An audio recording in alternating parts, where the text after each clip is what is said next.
டைனோசரின் சகோதரரா? யார் அது? ஆமாங்க, டைனோசர்களின் சகோதர வகைகளில் ஒன்றுதான் இந்த முதலை. முதலை நிலத்தில் மெதுவாக நடக்கும், ஆனால் நீரிலோ 30 கிலோமீட்டர் வேகத்தில் நீந்துமாம். முதலை கடிக்கும்போது ஏற்படும் அழுத்தம் 3000 பவுண்டு பெர் ஸ்கொயர் இன்ச் அளவிற்கு இருக்குமாம். ஏகதேசம் புலி, சிங்கத்தை விட அதிக வலியை கொடுக்குமாம். மீன், பறவை, கால்நடைகள் சில நேரம் மனிதனையே கடிக்கும் அளவிற்கு பலமுள்ளதாம். முதலைக்கு ஒரு பல் விழுந்தாலும் அதே இடத்தில் மீண்டும் பல் முளைக்குமாம். சாப்பிடும்போது கண்ணீர் வருமாம். எதற்காக என்றால் உணர்வால் அல்ல, அதன் உடற்கட்டமைப்பே அதுதான். தண்ணீரில் 1 மணி நேர வரையிலும் மூச்சை பிடிக்கும் திறன் முதலைக்கு உள்ளது.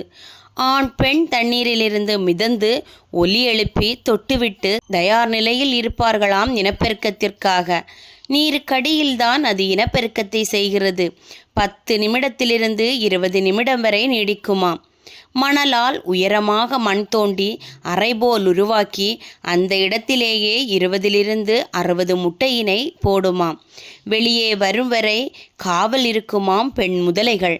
80லிருந்து 90 நாளிலே முட்டையிலிருந்து குஞ்சுகள் வெளிவருமாம். தாய் அந்த வாயில் எடுத்துக்கொண்டு நீரில் சென்று பாதுகாப்பாக குட்டிகளை வளர்க்குமாம்.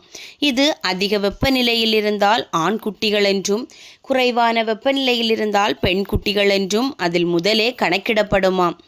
இந்த வீடியோ உங்களுக்கு பிடிச்சிருந்தா மறக்காமல் சேனலை லைக் பண்ணி சப்ஸ்கிரைப் பண்ணுங்கள் ஃப்ரெண்ட்ஸ். தேங்க்யூ.